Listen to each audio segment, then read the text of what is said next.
นี่เราเลยนะที่พวกเราไม่เคยรู้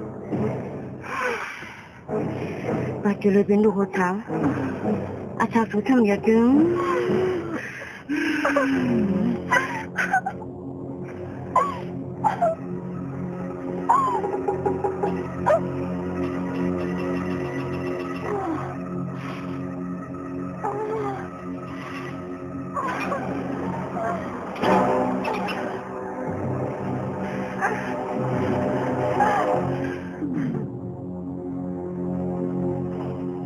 เดี๋ยวเนี่ยไม่เลี้ยง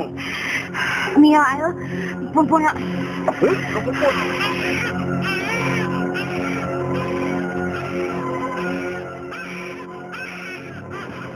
เป็นต้นหัวดำไม่เลี้ยงเป็นคนใต้อ่อนหนุ่มริจ้าเลยไม่เคยรู้ไม่เลี้ยงก็รุ่มล้าก่อนนะข้าก่อนดีกับรุ่มล้าข้าก่อน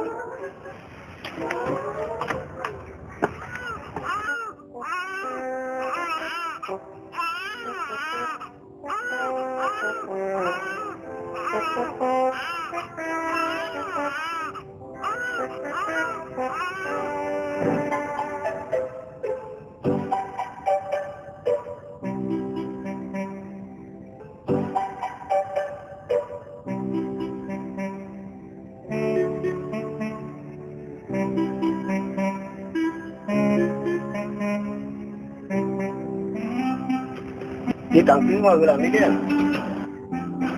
อีกครั้งไหนลูกจอกนวลทางทัวไอ้ต่างซื้อมาไอ้จอกนี่แหละ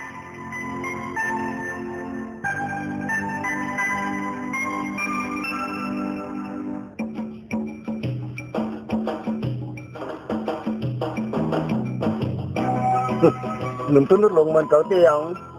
hàng gì mình uống kia này cũng có bên lúc trái uống giờ tại vì cái cô hàng mà là